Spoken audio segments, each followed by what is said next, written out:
qui a déjà annoncé l'invité de Soir d'Info. Il s'appelle Abdou Birahim Diop, ingénieur, aménageur, directeur du développement urbain de la ville de Dakar. Bonsoir, monsieur Diop. Bonsoir, madame Diallo. Alors, les inondations, on en parle. Vous avez vécu ce qui s'est passé aujourd'hui et puis depuis quelques jours déjà. Quelle est votre appréciation sur la situation? Désolation, vraiment la mort dans l'âme. Quand on sait que l'État du Sénégal a dépensé plus de 700 milliards vraiment pour un plan décennal qui doit prendre fin l'année prochaine, 2012-2022. Et jusqu'à présent, le problème reste entier. Donc vraiment, c'est un programme de 800 milliards. De 800 quelques milliards. Qui a été exécuté à hauteur de 67%. À hauteur de plus de 67%, oui. Si on compte les investissements de cette année. Oui. Et donc, jusqu'à présent, le problème reste entier. Pour dire quoi? Donc, les investissements sont mal maîtrisés. Et je pense que le problème des inondations, c'est d'abord un problème d'aménagement du territoire. Donc c'est un problème de connaissance des bassins versants. Ça nécessite vraiment des études de fond. Mais ce n'est pas un travail vraiment informel ou bien un travail vraiment Mais quand même, c'est un programme qui a été mis sur 10 ans. Récemment, il y a quelques semaines ou quelques mois, on avait encore mis 15 milliards au niveau de Keur Massar. On a vu que Keur Massar continue toujours à recevoir les eaux de pluie. Aujourd'hui, il ne s'agit pas, selon vous, de mettre des milliards, mais d'avoir un programme bien réfléchi. Ah oui, c'est un programme qu'il faudra mettre. Moi, je pense que... et c'est ça qui pose problème. Et tous ces milliards qui ont été mis dans le programme, et c'est ça qui pose n'ont servi à rien alors? Ça n'a servi à rien. Et je vous dis que c'est la première grande pluie qu'on a connue hier et ce matin. Oui. Et je sais que la saison des pluies vient de démarrer. Et je le dis, la mort dans l'âme, nous allons vivre les pires inondations de l'histoire du Sénégal. Pourquoi? Et comme je l'ai dit à l'entame de mon propos, ce n'est pas seulement une question de mettre des canalisations, de faire aussi des aménagements par-ci, par-là. C'est d'abord une bonne connaissance des lieux. Et ça nécessite des études poussées, des études qui n'ont pas été faites. Donc tout a été fait à la va-vite. Et donc ça, on ne peut avoir que ces résultats. C'est-à-dire, qu'est-ce qui doit faire ces études? Mais c'est d'abord les services techniques de l'État. Oui. Quand on veut faire de l'aménagement, il faudra d'abord faire des études poussées. Nous avons vu ce qui se passait par le passé à Grand Yoff, avec l'ancien régime socialiste. C'était des pluies diluviennes qu'on avait connues là-bas. Il y avait même par moments des morts d'hommes. Mais des études ont été faites. Et depuis ce moment-là, les inondations, de temps à autre, il y a de la flotte. Mais par contre, les inondations qui créent aussi des dégâts, vraiment, sont derrière nous. Pourquoi? Parce que c'était des études sérieuses, des études approfondies, une bonne connaissance vraiment du milieu, une bonne connaissance des bassins versants. Et cette fois-ci, maintenant, mais depuis, pratiquement, vous avez vu ce qui s'est passé au niveau de la zone de captage. Oui. Ça aussi, tout ça, c'est le non-respect de la vocation des zones. Et ils en ont fait des zones d'habitation, alors que c'était des zones qui étaient des réceptacles naturels de l'eau au niveau de Dakar. Et c'est ça qui pose problème. Cette solution, c'est l'aménagement, restructuration pour venir à bout de ces inondations. Mais je pense qu'avant tout, il faudra d'abord qu'on fasse vraiment, qu'on donne vraiment la vocation de chaque lieu. Oui. D'abord, c'est une question d'aménagement du territoire. Ensuite, une question d'urbanisme, une question aussi d'environnement et une question aussi de planification.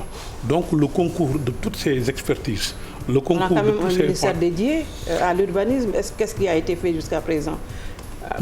Hormis le programme décennal des inondations. Mais je vous dis que ce n'est pas une question de ministère. Oui. Donc là, il faut un concours de toutes les compétences, de toutes les... Une synergie d'action. Une synergie d'action vraiment pour pouvoir vraiment régler ce problème d'inondation. Oui. Mais ce n'est pas donc ces mesures-là qui vont régler le problème. Oui. Alors, aujourd'hui, qu'est-ce qu'il faut faire dans l'immédiat quand même pour soulager les populations? Remettre de l'argent ou non, mais il y a une solution moi, je pense que d'abord, nous vraiment, on est solidaires vraiment de tous ces désagréments que vivent les populations. Et donc, moi, je pense que la première des choses à faire, c'est de les soulager. De les soulager en faisant, en leur trouvant des lieux vraiment pour qu'ils puissent au moins avoir une vie normale. Et ensuite, mais c'est ce qu'on fait ça chaque année? Mais cette fois-ci, ça doit être différent. Moi, ce que je propose, c'est que pour qu'une fois qu'on vraiment les déplace dans des zones susceptibles de les accepter, de façon définitive. De façon définitive. et laisser vraiment les zones naturelles. Oui. Et je pense que les zones naturelles doivent être sauvegardées. On doit vraiment... on a parlé souvent ici de grands projets de restructuration des vallées fossiles, projets de revitalisation des vallées fossiles de verdure. Mais qu'est-ce qui se passe? C'est des projets qui étaient réfléchis et qui ont été abandonnés tout bonnement. Je pense qu'il faut revenir à l'orthodoxie et donc faire des projets avec une vision à long terme, avec des études poussées. C'est ça qui peut régler ce problème. Mais ce n'est pas en faisant prenant ces mesures vraiment, comme on l'a fait avec le Covid, on a donné de l'argent par-ci par-là, et on a vu ce qui s'est passé. Voilà. Alors, on a vu que 15 milliards a été injecté aussi à Keur Massar. Alors, le résultat est là. Une goutte d'eau dans la mer. Les pompes ne peuvent pas prendre toute l'eau, alors... Mais les pompes, la solution de la motopompe, ce n'est pas une solution pérenne. Vous savez, il y a deux problèmes. Il y a d'abord le problème de la nappe, qui est engorgée. La nappe phréatique est en train actuellement donc, de prendre l'eau. Et ensuite, l'eau aussi qui vient aussi de la du ciel, la pluie. Donc, c'est ces deux phénomènes-là qui font qu'actuellement, quand on pompe, c'est la nappe phréatique qui va ressurgir. Et donc, ce n'est pas des mesures comme ça qui peuvent régler le problème. Mais est-ce que l'État a les moyens quand même de reloger les sinistrés dans des zones quand même viables? Mais l'État a des moyens, parce que l'État a parlé de programme de 100 000 logements. Mais ces 100 000 logements aussi, là aussi, on va alerter. Il ne faut pas les mettre dans les zones inondables. Il ne faut pas les mettre dans des zones naturelles. Il faut mettre ces projets dans des zones qui sont susceptibles de recueillir les populations. Voilà. Mais est-ce que ces 100 000 logements, justement, vous avez fait l'étude pour voir si ils ont été mis dans des zones non inondables? Mais c'est ça le problème. Actuellement, vous savez, ici dans ce pays-là, ce que nous constatons de plus en plus, c'est du pilotage à vue. C'est du pilotage à vue que nous constatons. Et je sais qu'avec ces gens-là, ils ne peuvent pas régler le problème des Sénégalais. Cela veut dire quoi? Mais cela veut dire qu'ils ont atteint leurs limites. Ou il n'y a pas de moyens. Non. Absence de volonté ou absence de moyens? Je pense qu'aussi, il y a, comme on le dit là, vouloir c'est pouvoir. Mais aussi il y a le savoir. Et ils ne savent pas. Ils ne savent pas. Ils ne peuvent pas régler le problème des Sénégalais. Et ça, c'est clair. Mais ces inondations, on les avait quand même connues avec Abdoulaye Wade. On les a, mais à cette ampleur, on n'a jamais connu ça. Avec cette ampleur-là, avec tout vraiment l'argent qu'ils disent qu'ils ont injecté. Et puis moi, je vous pose des questions. Avec plus de 800 milliards prévus pour la lutte contre les inondations, et chaque année, le problème empire. Ça va crescendo. Donc ça pose des problèmes. Est-ce que vraiment les sommes faramineuses qu'ils utilisent dans leur communication, est-ce que ça c'est... Je pense qu'il faut qu'on fasse, qu'on audite ces projets. Évaluer quand même. Il faut évaluer, il faut auditer tous ces projets. Moi, je pense que c'est des projets qui posent problème. C'est des projets à coût de milliards. Et pourtant, à chaque fois que la chose... C'est tout comme le Covid. Actuellement, nous faisons des projets à coût de dizaines et de centaines de milliards. Et à chaque fois que la situation est posée, on revient à la case de départ. Et ça empire. Et parce que ce ne sont pas des décisions qui sont concertées. Mais ce sont des décisions que l'on prend à la va-vite. À la va-vite. Et souvent décevant. Aujourd'hui, est-ce que, en attendant quand même de pouvoir prendre à bras le corps le problème des inondations, l'aménagement du territoire, l'urbanisation aussi qui pose problème, il ne faudrait pas aussi mieux d'impliquer davantage les collectivités territoriales dans la gestion même des inondations?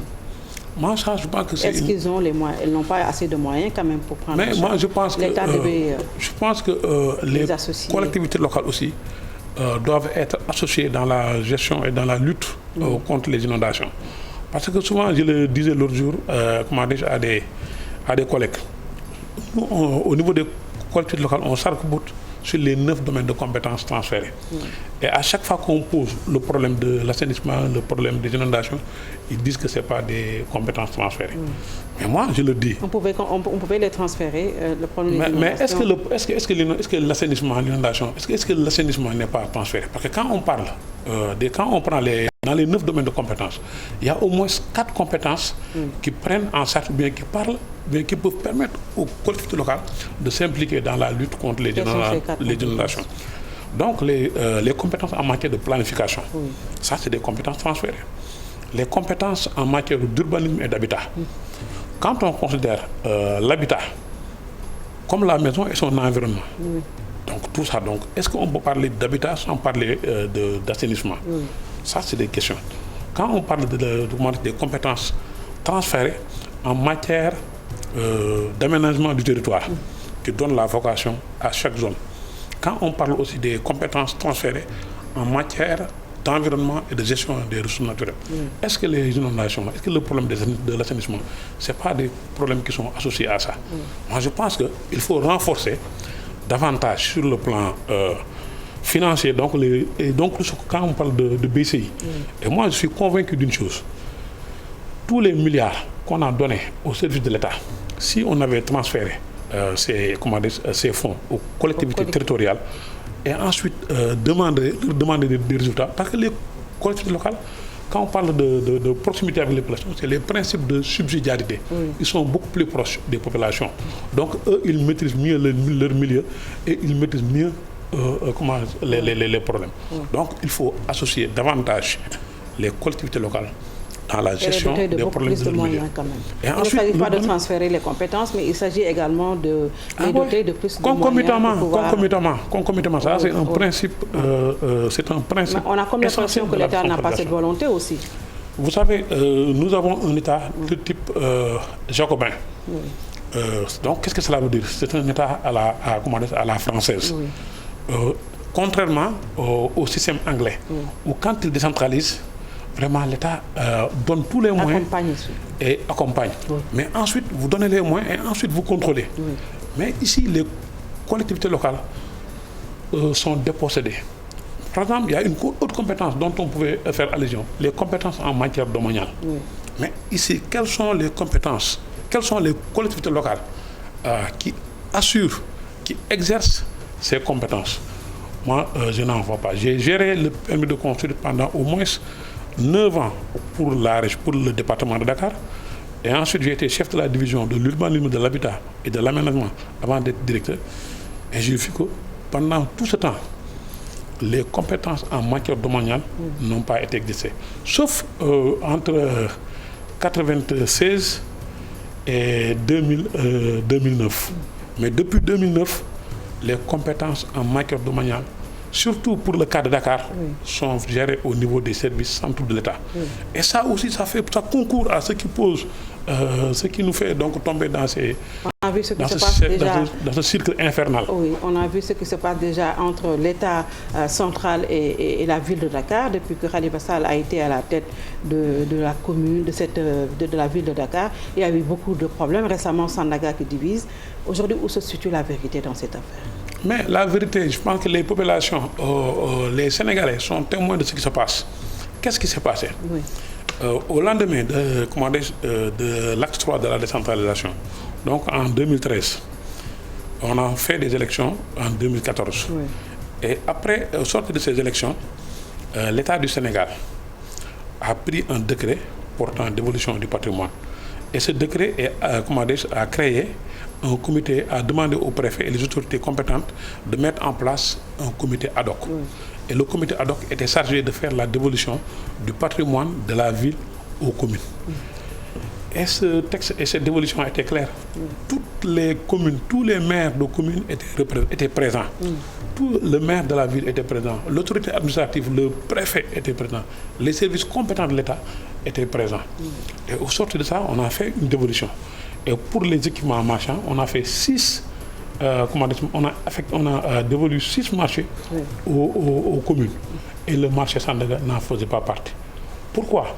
Parce que le marché Sandaga a une particularité. Ce n'est pas l'équipement marchand qui nous intéresse, nous, au niveau de la ville, mais c'est un bâtiment qui est classé patrimoine historique.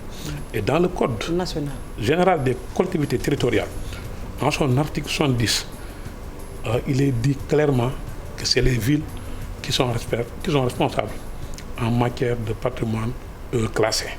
Et ce n'est pas les communes, les collectivités qui ont classé ce patrimoine, mais c'est l'État du Sénégal qui a classé. Mais l'arrêté du préfet est venu tout chambouler alors?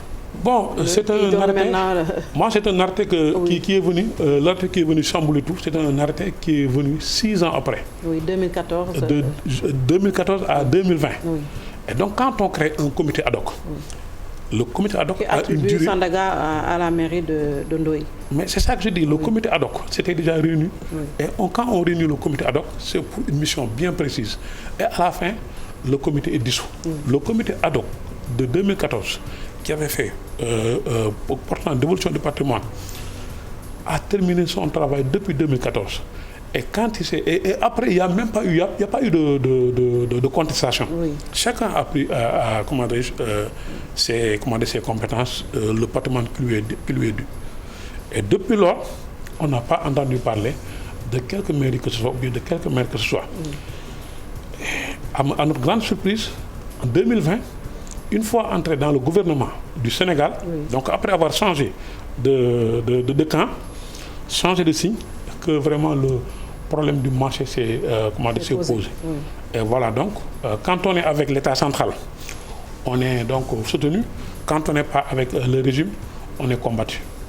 Ça veut dire qu'il y a eu un forcing pour vous. Mais c'est un forcing. Ndoye a été soutenu par l'État central. Mais je vous dis que l'article 170 du Code général des collectivités territoriales stipule que tous les bâtiments, la conservation, l'entretien des bâtiments classés patrimoine historique est du rôle de la ville. Oui. Voilà. Et à ce que je sache, la commune de Dakar Plateau n'est pas une ville. Et ensuite, même si on fait, si on va un peu plus loin, déjà la commune de Dakar Plateau, comme les autres communes issues de l'acte sont nées en 2013. Oui. Et le marché Sandaga, qui est un patrimoine classé, a été acquis sur le marché foncier par la commune de Dakar depuis 1933. C'est ça qui est dans l'état des droits réels. Et comment quelqu'un qui est né en 2014 peut réclamer l'héritage de quelqu'un qui est né en 1933 et qui continue de vivre? La ville de Dakar préexiste au Sénégal indépendant. Ça, il faut le savoir. Dakar est devenue commune depuis 1887. Le Sénégal a eu son indépendance en 1960. Et ceux qui sont au niveau des conservations foncières, Madame le maire de la ville a commandité une étude sur le patrimoine. Vous verrez que la plupart, et même les mairies qui sont en train de s'agiter, quand ils ont voulu bâtir, par exemple l'école Bibi Ndiaye, ils sont allés demander au maire de la ville, Khalifa Sall, une autorisation pour pouvoir édifier donc là-bas le complexe Bibi Ndiaye, qui jusqu'à présent, dans le titre foncier, il appartient exclusivement à la ville de Dakar. De toute façon, Ndoye s'agrippe à son marché. Hein. On a même détruit une partie du bâtiment qui compte reconstruire à l'identique, c'est ce qu'il a promis de toute façon. Aujourd'hui, qu'est-ce qu'il y a lieu de faire? On a entendu Son Wardini, la mairesse de Dakar, dire qu'il va rester en justice. Ou est-ce que vous êtes revenu à de meilleurs sentiments? Est-ce qu'il y aura conciliation ou pas? Le conseil municipal de Dakar s'est réuni sous la présidence de Madame le maire Soham El Wardini. Et le conseil municipal a donné mandat à Madame le maire de la ville de Dakar de porter ce dossier devant la justice. Mais est-ce que vous avez les arguments, les dossiers de preuves qui attestent que Sandaga appartient à la mairie? Parce que Ndoye aussi a son arrêté de l'arrêté. Mais l'arrêté là, non seulement l'arrêté, jusqu'au moment où nous parlons, l'arrêté n'a pas été transmis au maire de la ville. Mais c'est avec Ndoye l'a brandi lors de sa conférence. Mais quand on dépossède quelqu'un de son bien, mais ça c'est... Donc vous avez les arguments pour aller en justice? Non seulement nous avons les arguments, et les arguments, je viens de les prouver un à un. Oui. Un bâtiment classé patrimoine historique, ça c'est le code général des collectivités territoriales qui donne cette responsabilité aux villes. Et ensuite, je vous ai parlé du droit réel que la ville a acquis depuis 1933. Et ensuite, même pour démolir un bâtiment classé patrimoine historique, il faut consulter. C'est un processus très complexe.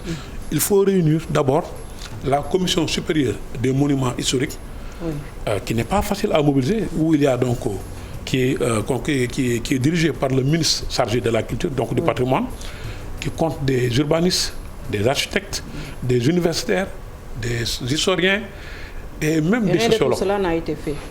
Il n'a jamais été commandé le dossier. Nous, quand nous avons tous les éléments, l'avis du BAM et l'arrêté, et l'approbation de l'autorisation de démolir ont été. Il a donné l'arrêté le 30. Le même jour, le BAM a été constitué. Le BAM a été constitué le 30 et il a donné son truc le 30. Donc pour dire que c'est entaché d'irrégularité. Bien sûr que la ville a porté ça devant la justice. Et ensuite, le combat va être internationalisé. Comment? Au niveau de l'UNESCO, on va adresser une correspondance à l'UNESCO. Aujourd'hui, rien que même pour aujourd'hui, la diaspora sénégalaise. On a entendu que ce n'est pas l'UNESCO qui l'a classé, ça a été classé par l'État du Sénégal. Non, cela n'a rien à voir. Oui. Vous savez, Dakar. Pourquoi vous voulez saisir l'UNESCO? Non, c'est parce que tout ce qui est patrimoine, c'est les États qui demandent à ce qu'on inscrive leurs biens au niveau du patrimoine. Mais au niveau national déjà, le premier pas a été fait. Au niveau national, le marché Sandaga est classé au niveau de la liste du patrimoine historique. Vous allez saisir l'UNESCO et qui encore? On va aussi saisir il y a un organisme de la CEDEAO qui s'occupe des aspects patrimoniaux. On va les saisir.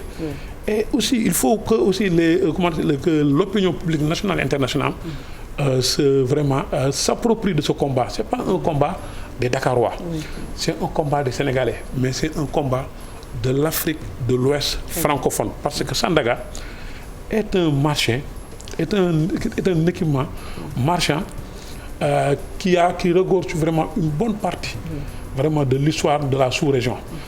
Madame, j'ai fait une partie de mes études supérieures au Burkina. Un jour, je suis allé dans un marché de Ouagadougou.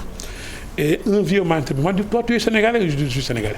Il m'a dit, est-ce que tu connais Sandaga? Je lui ai dit, je connais bien Sandaga. Il m'a dit, est-ce que tu connais l'étymologie là, le mot Sandaga? Ça vient d'où? Je lui ai dit, non, je ne connais pas. Il m'a dit, Daga ici, cela veut dire marché. Ça, c'est les étrangers.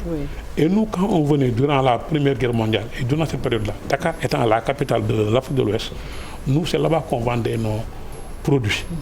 Donc le mot Sandaga, c'est le marché des étrangers.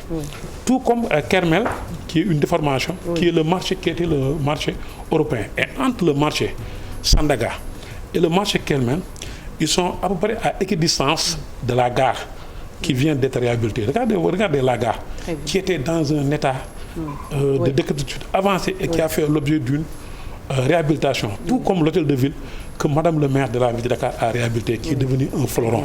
Voilà, je pense que ça, c'est un pan important de l'histoire qu'on a vandalisé. Et la ville de Dakar et les autorités de la ville ne vont pas se laisser faire. Oui, l'avenir va nous édifier. En tout cas, merci beaucoup à M. Abdou Birahim Diop. Je le disais tantôt, il est ingénieur, aménageur, directeur du développement urbain de la ville de Dakar. Merci d'avoir répondu à notre invitation. Merci, Mme Diallo. Merci d'avoir suivi. Très bon week-end.